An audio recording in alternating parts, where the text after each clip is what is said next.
नमस्कार, जय हिंद फ्रेंड्स। आज के वीडियो में हम लेकर आए हैं भारतीय संस्कृति का विदेशों में प्रसार। ये टॉपिक कठिन लगता है, फर्स्ट ग्रेड में आता है और बहुत कठिन लगता है। तो इसी से हमने उन महत्वपूर्ण प्रश्नों को इस वीडियो में शामिल किया है जिनकी परीक्षा में आने की पूरी संभावना रहती है। तो संस्कृत शिक्षा विभाग से फर्स्ट ग्रेड के एग्ज़ाम होने वाले हैं। 4 अगस्त से एग्ज़ाम शुरू हो रहे हैं। तो ये वीडियो फर्स्ट ग्रेड वालों के लिए तो महत्वपूर्ण है ही, अन्य जिस भी परीक्षा में ये आता है तो उसके लिए भी ये महत्वपूर्ण होगा। तो इससे संबंधित जो महत्वपूर्ण प्रश्न हैं उनको हम शुरू करते हैं। वृहत्तर भारत से क्या तात्पर्य है? तो वृहत्तर भारत से तात्पर्य है भारत से बाहर का वह विस्तृत भूखंड। भारत से बाहर का, ये ध्यान रखना है, जहाँ भारतीय संस्कृति का प्रसार हुआ, प्रचार प्रसार हुआ। यानी भारतीय संस्कृति भारत से बाहर जिस स्थान पर प्रचार प्रसार हुआ उसका वह वृहत्तर भारत कहलाता है। और जो वृहत्तर भारत है उनको 2 भागों में बांटा जा सकता है। यानी किस प्रकार से 2 भागों में बांटा जा सकता है हम देखते हैं। प्रथम भाग में मध्य एशिया, यानी जो प्रथम भाग है उसमें मध्य एशिया और उसमें शामिल है तिब्बत तथा चीन को रखा गया है।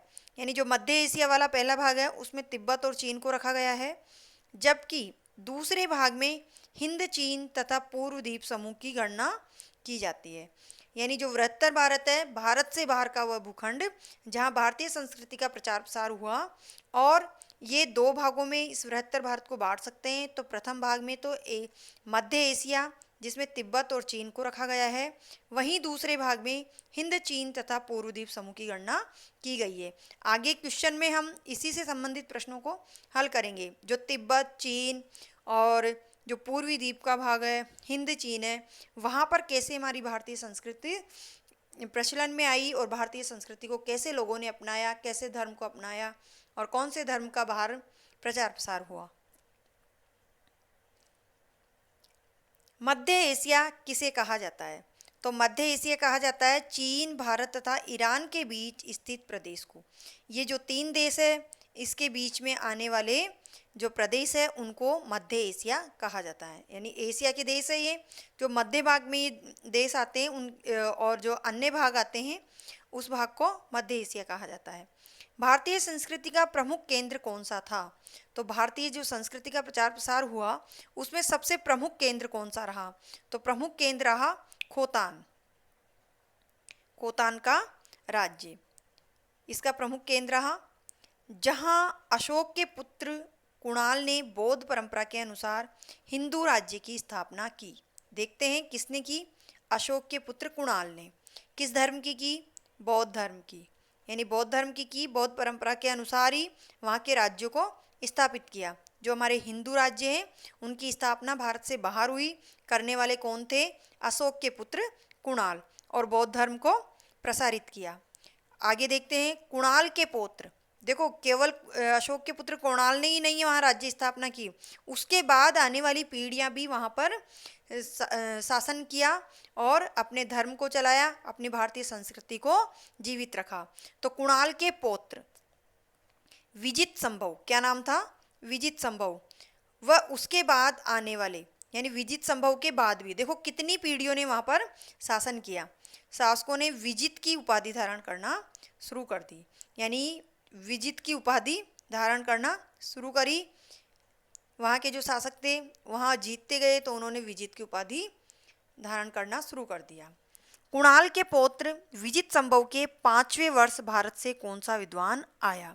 अब जब भारत के जो विद्वान थे वहाँ शासन कर रहे थे उसमें कुणाल के पौत्र विजित संभव जब 5 वर्ष हो गए उनको शासन करते करते, तो 5वें वर्ष भारत से कौन गया? तो भारत से जो विद्वान गया उसका नाम था बैरोचन। यानी बैरोचन नाम का विद्वान जिसने बौद्ध धर्म के महायान शाखा का प्रचार प्रसार किया। यानी वहाँ जो थे, जो शासन कर रहे थे, उसके अतिरिक्त भी भारत से विद्वान विदेशों में जाते रहे हैं। आगे देखते हैं अफगानिस्तान की कौन सी नदी जो पहले अफगानिस्तान की कौन सी नदी जो पहले भारत में शामिल थी फिर सिंधु नदियों में गिरती थी? पहले तो उसको भारत में शामिल किया गया था और वो सिंधु नदी में गिरती थी। तो वो नदियाँ थी कुंभा है ये, क्रूमो, सुवास्तु और गोमल। तो ये नदियां थी जो सिंधु नदी में गिरती थी। आगे देखते हैं, कौन से भारतीय शासक ने भारत, मध्य एशिया व चीन में यश प्राप्त किया। ऐसा कौन सा शासक था जिसने, भारतीय शासक था वो, भारत के मध्य एशिया व चीन में यश प्राप्त किया। तो उसका नाम है कुमारजीव। और ये कुमारजीव कौन था? कुमारायण तथा जावा का पुत्र था। तिब्बत साहित्य का जनक किसे कहा जाता है? तो तिब्बत साहित्य का जनक कहा जाता है थम्बोट्टी को। इसने मतलब व्याकरण से संबंधित साहित्य लिखे थे। किसके समय तिब्बत में समयस विहार का निर्माण हुआ? तो किसके समय हुआ समयस विहार का निर्माण? नालंदा एवं औदंतपुरी विश्वविद्यालय से दो विद्वान गए थे। नालंदा से शांति रक्षित और औदंतपुरी से पद्म संभव। तो ये दो विद्वान जब विदेश गए तो उनके निर्देशन में समयस विहार का निर्माण हुआ। ये विहार क्यों बनाए जाते थे? शिक्षा के केंद्र होते थे, बौद्ध धर्म की भी शिक्षा दी जाती थी वहाँ पर, और इन्होंने बौद्ध धर्म की नींव को सुदृढ़ करा। ये नींव है, नींद नहीं है। देखो, नींव, थोड़ा मिस्टेक हो गई लिखने में, यहाँ नींव है। बौद्ध धर्म की नींव को सुदृढ़ किया। किसने किया? शांति रक्षित और पद्म संभव ने। भारतीय संस्कृति का मध्य एशिया के किन किन स्थानों पर प्रसार हुआ? यानी जो भारतीय संस्कृति थी वो मध्य एशिया के ऐसे कौन से स्थान थे जहाँ पर बहुत अधिक प्रचार प्रसार हुआ? तो ये स्थान थे कासगढ़, यारकंद, खोतान, सांशान, तुर्फान, कूची और करसर। नामों से ही पता चल रहा है ये भारत के शहर नहीं है, ये भारत के स्थान नहीं है। नाम बड़े अजीब लग रहे हैं, तो ये विदेशी जगह है। खोतान कहाँ स्थित है? तो खोतान मध्य एशिया के दक्षिणी भाग में, जिसे पश्चिमी चीन भी कहा जाता है। खोतान कहाँ स्थित है? मध्य एशिया के दक्षिणी भाग में। हमें याद रखना है ये खोतान दक्षिणी भाग में है और कूची उत्तर भाग में है। फाहियान ने गोमती विहार के बारे में क्या बताया? देखो, फाहियान विदेशी था, वो यहाँ आया था, तो गोमती विहार के बारे में बताया कि यहाँ 3000 भिक्षु और योग्य भारतीय विद्वान रहते थे।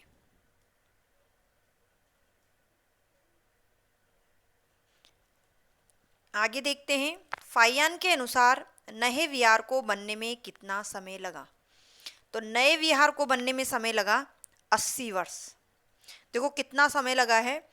3 शासकों की पीढ़ियों की मेहनत से बना, यानी 3 शासकों की पीढ़ियां गुजर चुकी थी, और इसे स्वर्ण और चांदी से अलंकृत किया गया, क्योंकि इसकी विशेषता यही है कि इतना खूबसूरत बनाया गया और इतना बड़ा बनाया गया कि इसको बनने में 80 वर्ष लग गए और 3 पीढ़ियां गुजर गई, और 250 फीट ऊंचा था। तो देखो 80 वर्ष, 3 पीढ़ियों का बताया गया है, 3 शासकों की पीढ़ियां, स्वर्ण और चांदी से अलंकृत और 250 फीट ऊंचा था। तो ये थी इसकी विशेषता, किसकी? नए विहार की। मध्य एशिया के उत्तरी भाग में कौन सा बौद्ध धर्म का स्थल था?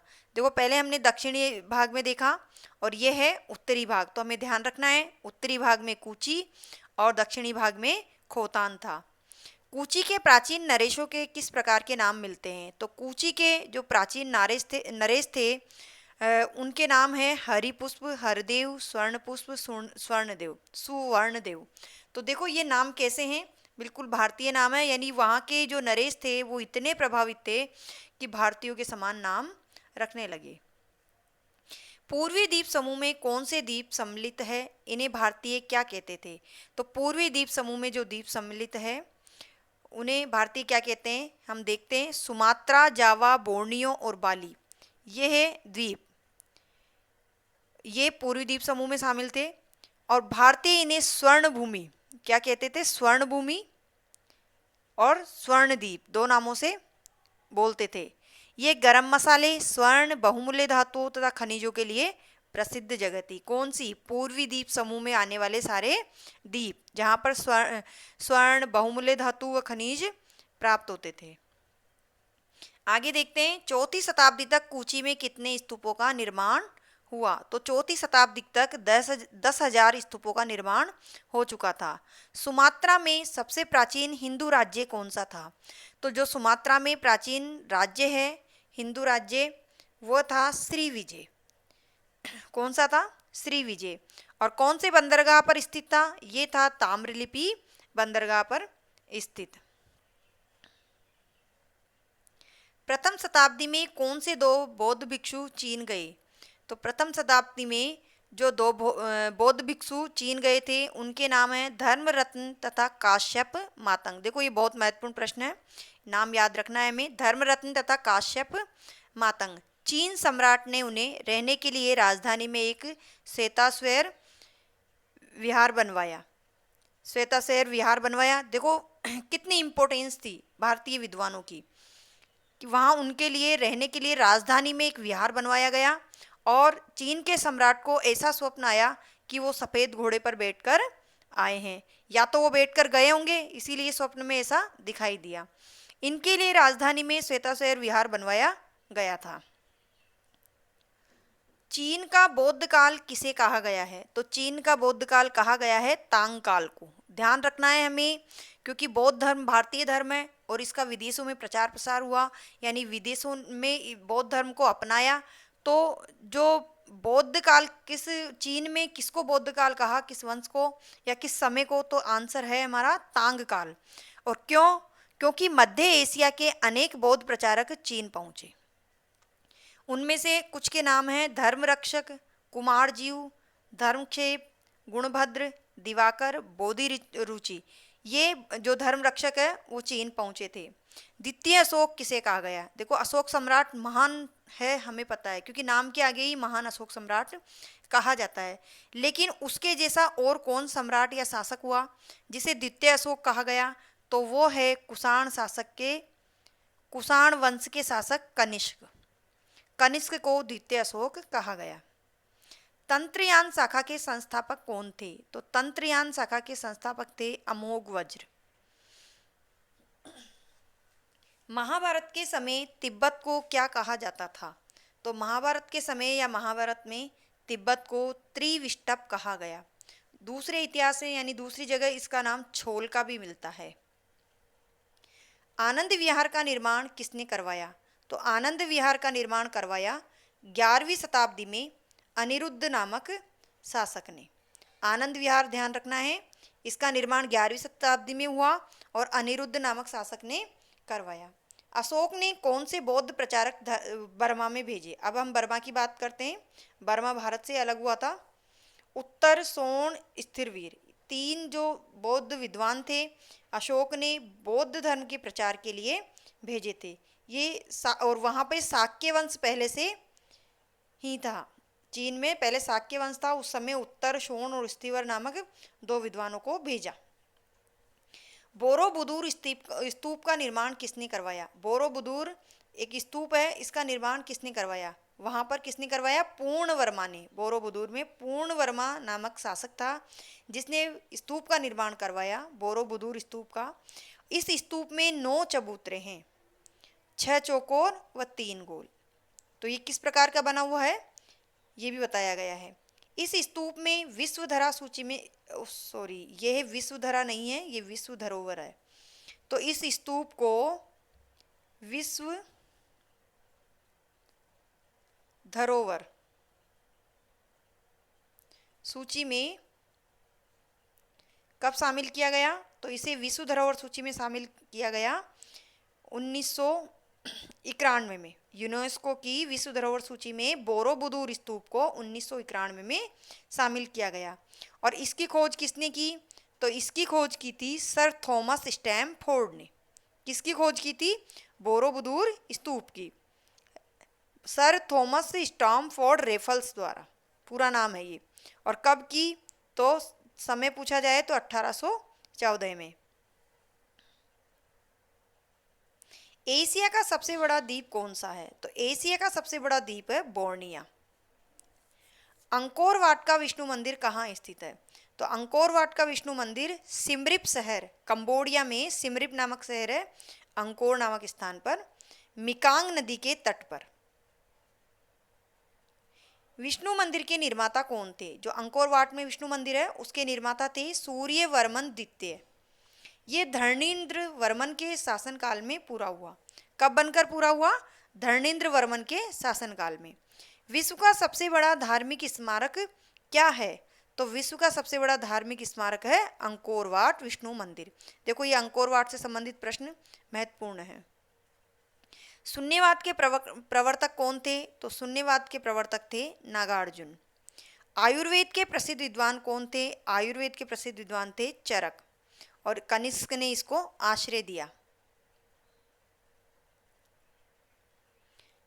अगला और आखिरी प्रश्न देखते हैं, रेशम मार्ग किस नाम से विख्यात है? तो जो रेशम मार्ग है वो प्राचीन सभ्यता को पश्चिम तक पहुंचाने वाला, जो हमारी भारतीय प्राचीन सभ्यता है उसको पश्चिम तक पहुंचाने वाला एक अहम रास्ता है, जो पूर्व और पश्चिम के बीच में आर्थिक व सांस्कृतिक आदान प्रदान का सेतु नाम से प्रसिद्ध है। किस नाम से? आर्थिक व सांस्कृतिक आदान प्रदान के सेतु के रूप में विख्यात है। यह है रेशम मार्ग। तो इस वीडियो से संबंधित ये थे बहुत ही महत्वपूर्ण प्रश्न। तो आप फर्स्ट ग्रेड का अगर एग्ज़ाम दे रहे हैं तो इन प्रश्नों को अवश्य पढ़ें। इसके अलावा जिस भी प्रतियोगी परीक्षा में ये प्रश्न आते हैं तो उसके लिए भी ये महत्वपूर्ण प्रश्न हैं। तो ये टॉपिक लगता कठिन है, पर कठिन कुछ भी नहीं है। अगर प्रश्न समझ में नहीं आते हैं तो वीडियो को आप एक बार दो बार देख सकते हैं। अगर वीडियो पसंद आता है तो प्लीज़ वीडियो को लाइक करें, शेयर करें, चैनल को सब्सक्राइब करें और ऑल पर क्लिक करें।